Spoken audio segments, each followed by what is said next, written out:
How's everybody doing? Good. Yeah. Ready for lunch? Yeah. All right, I'll make it quick then. So, goals and vision, it's actually, a really important topic when you're going through your leadership into management. Just because if you don't know where you're going or how you're going to get there, it's kind of like you're standing in a dark room with all the lights off and you don't know where the light switch is. One of the things that stuck out to me as I was coming through when I was in one of the meetings, Jeremy Mosier ran an impact on goals. And he said it's not the goal that makes the leader, it's the leader that makes the goal. And what that meant to me is a leader, in just the name of it, of what it is somebody that people are following. If you're the one that makes the goal, then you're actually setting the pace for all the people that are coming behind you. So you got to make sure that you have a direction and have a vision so that the people that are following you aren't lost as well. So the importance of goals. Number one, goals propel us forward. Right? If you don't have something that you're striving towards, you're not gonna get anywhere. Number two, goals turn insurmountable mountains into walkable hills. So when something seems too big to achieve, if you look at just the big picture of it, how am I going to accomplish this big task? And it's just that picture, and you don't have a plan to get there. You don't have goals set and little milestones to reach. It seems like you can't do it. But if you set goals, I'm going to do this, and then I'm going to do this, and then I'm going to do this, now all of a sudden the task becomes manageable. Number three, goals help us believe in ourselves. All right? Goals helping us believe in ourselves it fuels your ambition. When you start to reach your goals, it actually gives you a sense of accomplishment as opposed to just working day in and day out to grind and not seeing anything come of it. Number four, goals hold you accountable for your failure. All right? Just like Bill said, we're all humans. We fail. We strive to do as best as we can, and we fall short. It happens sometimes. But goals, not reaching your goals, being honest with yourself, it's going to help you reevaluate your path. Maybe you didn't reach that goal because it wasn't really something that was that important anyways. Right? It allows you to make real-time changes to get to where you want to be. Number five, goals tell you what you really want. Right? Setting goals, working towards those goals, and then you might realize that they're not what you need anyways. Right? So then you can reassess your priorities and change. Number six is goals help us live life to the fullest. It's like if you go on a vacation, right? When you go on a vacation, and if you just say, hey, you know what, I want to go to Disneyland, and off you go to Disneyland, you're just kind of there. You might get to do some cool things and stuff like that, but if you set out on your vacation, when I'm there, I want to go on this ride, I want to do this, I want to, go to this exhibit, and you have a plan for what you want to do while you're there, you're going to get the most out of it, right? So when you set your goals in your life, you're actually able to get the most out of it. Life is kind of like a vacation in many ways. We have a finite amount of time to pursue the experiences we want, and then it's time to go. So if you want to get the most out of your precious moments on earth, you have to know what you want. You have to set a goal, and you have to strive for it. So number one here, goal setting. Short-term versus long-term goals. And really these are tied together. I'm going to start with the long-term, because I work my goals backwards. Long-term goals tend to be aspirational. Meaning, long-term goals are something that I want, eventually, this is where I want to be. Right? Long-term goals provide targets for assessing your progress towards achieving your vision. Now, your vision is a picture of where you want to be when you quote-unquote make it. Right? I heard somebody once say, I'll know that I made it when I have to do currency conversion to figure out what my profit is for the week. Right? So if that's your vision, right, your long-term goals are gonna be the arrow or the direction that your arrow is moving in order to reach that vision. All right? Long-term goals don't have to be specific. Right? Long-term goals are, this is what I want. Right? or this is how I picture myself being at this point in time. All right. Long-term goals, you have to write them down and you have to look at them. All right. You can't make a long-term goal and just say, well, that's my goal, and forget about it, because then it just becomes a wish. All right. Now let's talk about short-term goals. Short-term goals are often steps necessary to achieve your long-term goals. All right. With that being said, short-term goals have to be more specific. Right? They're going to be the foundation for taking actions. All right. So set them so that they have great impact on reaching your long-term goals. All right. Now, tracking your goals. This is how. This is what keeps us on the right path to reaching our long-term goals. Right? Tracking your goals allows for self-satisfaction. You know, when you set a goal and you track your progress towards that goal, you can actually see what you're doing, so then it allows you to stay motivated in order to hit that goal. And then, again, tracking goals, it allows you to reevaluate, just like with your long-term goals, see if that's really a goal that you need to hit, or if it's something, you know, your priorities have changed. All right? Communicating your goals. If your goals and priorities are clearly articulated, you can focus on you can focus all of your efforts efficiently. All right? So if you communicate your goals, like when I was going through as a team leader, and I would tell my manager, I came from Jacob Klein's office, I would tell him what my goal for that week is, or I would tell him what my goal for that day was, or for this month, this is what I want, right? That way he knows what my goal is and where I want to be, and then he can help check me, right? He can say, hey, you're off here doing this, and that's really not helping you get towards your goal. Your efforts are in vain if you want to reach your goal. You know, so it's best to have help. I mean, we can't do this on our own. We're all here, and we're all, you know, learning and networking for a reason. Right? I didn't make this up. There's no way I'm smart enough to do this. I barely feel smart enough to stand up here and talk to you guys. But down, so we'll be all right. All right? And then others can hold you accountable. Right? Accountability is huge with what we do.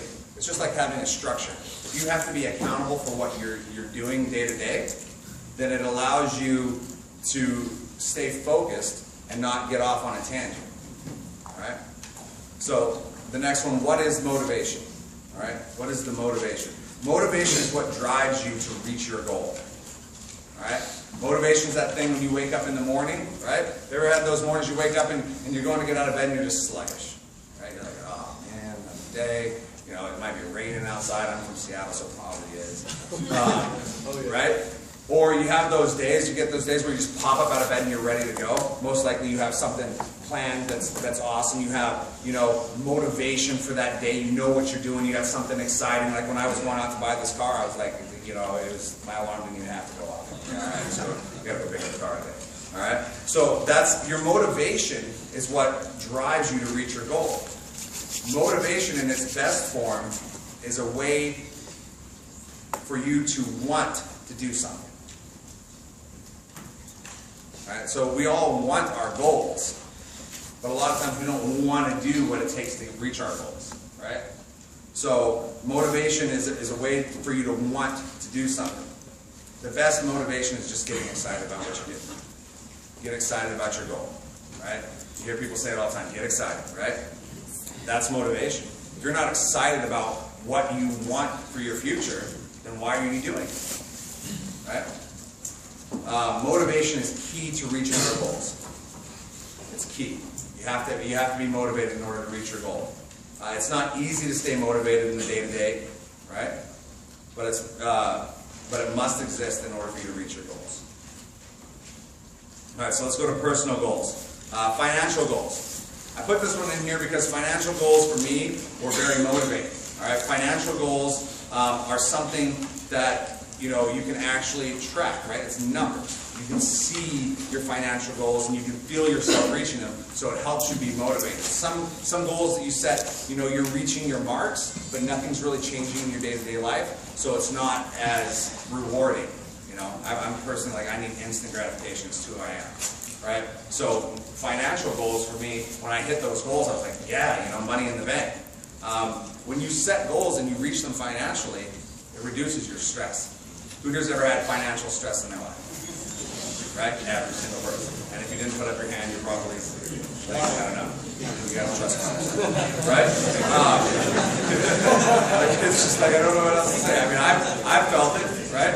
But if you have reduced stress in your life, then you're more likely to be going through your day with a more clear mind, right? I remember Jacob Klein telling me one time when I had financial stresses and I was like, oh man, like this is like I got no money, man. Like I got gas and I got to take this guy and stick around and I got to come back. I'm thinking about all the wrong things. And Jacob asked me, he goes, well, if you went to the store today and wrote 3, and then you go to the store tomorrow and write 3, and you go to the store the day after tomorrow and write 3, how would your financial situation be? I'd be like, oh, that'd be awesome.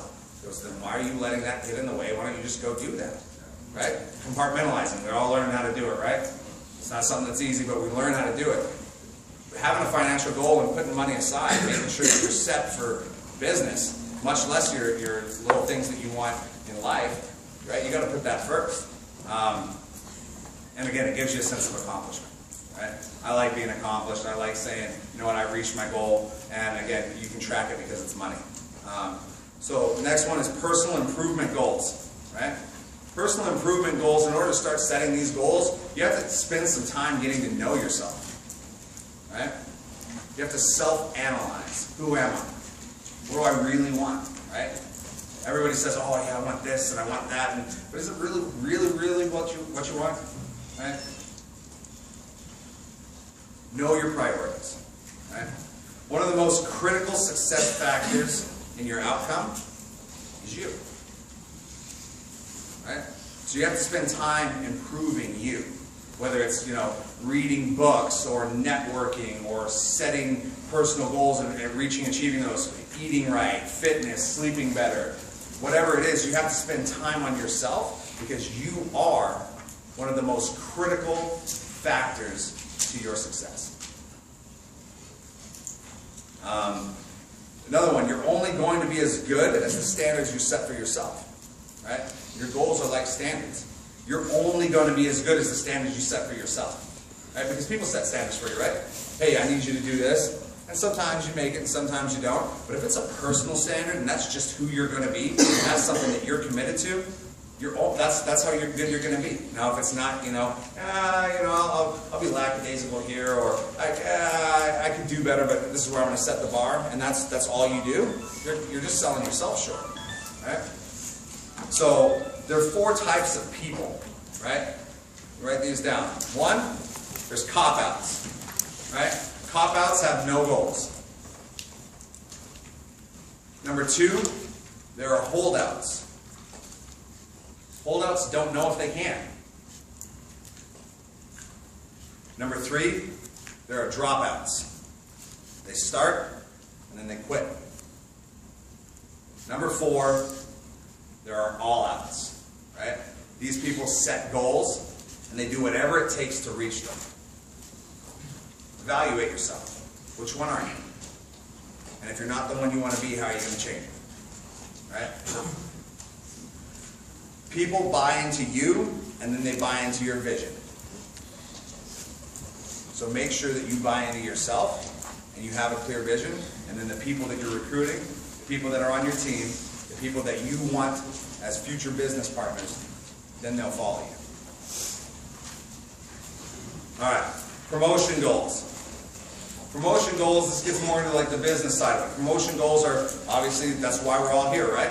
We want to get promoted.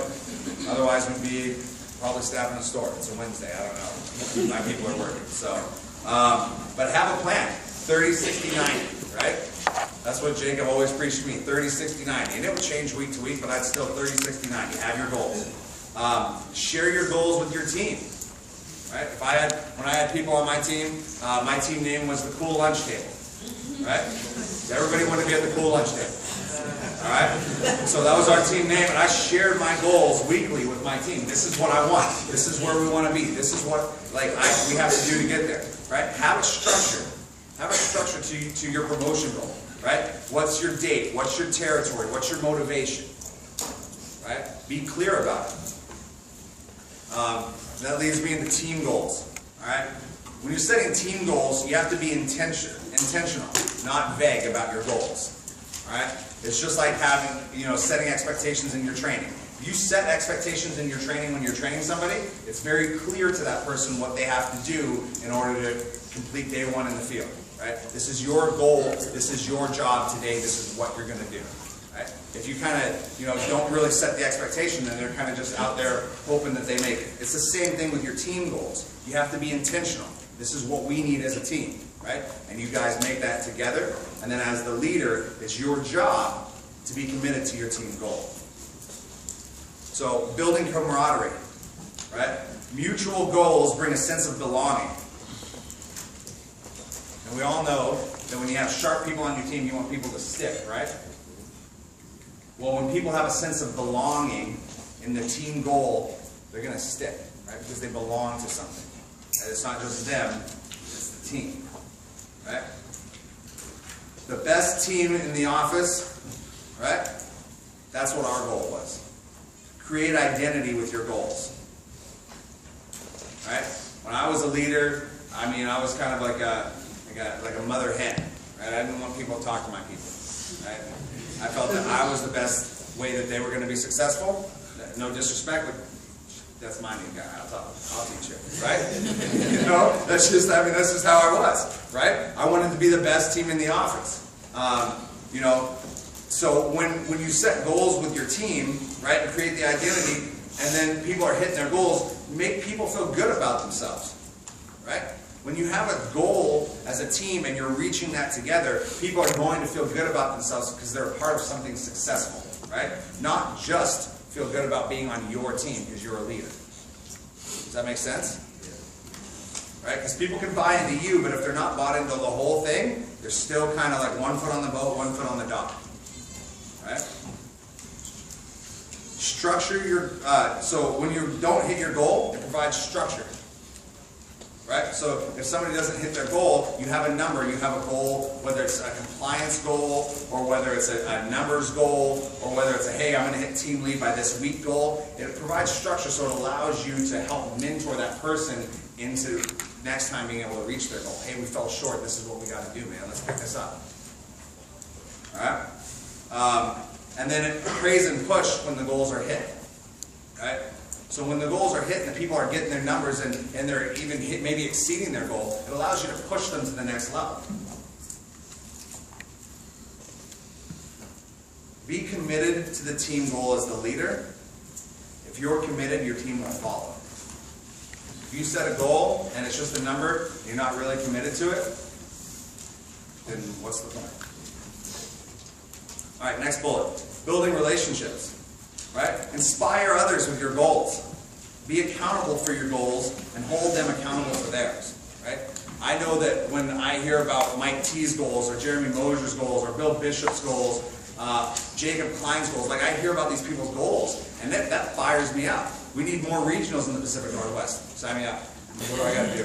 Right? And then I talk to them. What do I got to do to get there? Right? What should my goals be? Right? Continually look at ways to improve your people through their goals. Right? If somebody's always setting goals that are low and then they're always exceeding them, maybe they're just not confident enough to push themselves to the next level. Right? Be the person that your people want to put themselves in the hands of. That's a lot of responsibility. Right? Just like Bill said, just talked about. Right? It takes a lot of trust in order for somebody to want to put their future in your hands. Be that person. All right? The next one, create competition and accountability. Knowing each other's goals can push each other to the next level and or pull them back on track. Right? So accountability is huge. Be accountable yourself. Right? When you don't hit your goals, talk to your team about it. Right? It'll humanize you and it'll let them know that failure is all right, but you can tell them, hey, look, I fell short too, but this is what I got to do to get on track. This is why I lost it. Be real with people, and they're going to understand that failure is a part of it. But that's how we're going to learn and succeed, is because we're humans. We got to fail in order to get it right. Otherwise, I don't know, you're just an alien or something. All right. So focus on doing the right thing with the talent that you have now. Right? When you have goals, I mean, don't be the guy if you want to be the best team in the office and you've got 3 people on your team and another team leader's got 7 people on his team, and be like, all right guys, well I know there's only 3 of us, but we have to write 60 apps this week. Right? It's just it doesn't make sense. Right? So do the right thing with the people that you have with you right now. Do right by your people, and then everything will work itself out. Right? Have contests. Who here does contests with your teams? Right? Baby food contest, pies in the face, lunch, right? Shout outs. Like we have our team leaders do contests where I allow them to give a shout out. Right? They'll do a contest, and then I mean it's because it doesn't cost any money. It's cool when you're in an atmosphere for your leader to step up and say, hey, look, Johnny ball game, he set this goal, this is what he wanted to do, and he totally hit it. Let's give him a clap. Right? So even just a shout out is going to perk somebody's day up, and it's going to allow them to have, you know, a better day, right? To refocus and stay on track. Motivation. All right? Show up every day, ready to play every day. All right? And then next bullet, track your people, just like your manager does, right? Track them financially. So again, like Dwayne was saying, so that they know what their paycheck's going to be. Right? Track their apps, track their conversion, track their compliance. Run it like it's your own little company. Right? That's how I did mine. It was my company. My manager just paid the bills and kept the lights on. All right? Office goals. Be in tune with your owner. Having a shared goal will help you reach your goal faster. So if you're working at your goal, but you also have your manager working your goal with you, you're going to get there faster. It just makes sense. They've been down this road already before. Knowing your owner's goals and having your owner know yours will help you with recruiting, right? Hey, this is what we want out of our office, you know, when you're doing a second round. It'll help you with retaining your guys, and it'll help you get to where you want to be. All right? Being in tune with your owner is like a well-oiled machine moving in the same direction, right? If you're in tune, if you guys both want the same thing, you're just going to get there faster and it's going to be a smoother ride. All right? Expansion goals. How many offices will your office promote this year? And what can you do to make it better? Maybe it's not yours. Right? Maybe it won't be your office, the next office out. But what can you do to help your office while it goes through that transition? Can you start running impacts? Can you learn how to do classroom training if you guys do classroom training and maybe the manager that's going out now does that? Right? The assistant manager helps with that. What can you do to help your office succeed? Right? It's just experience that's going to make you better in the end. And then when is it your turn? Your office expansion goals, when is it your turn? Be clear about it. So what is your vision? What is your goal? And what are you willing to do to be better? Thanks, guys.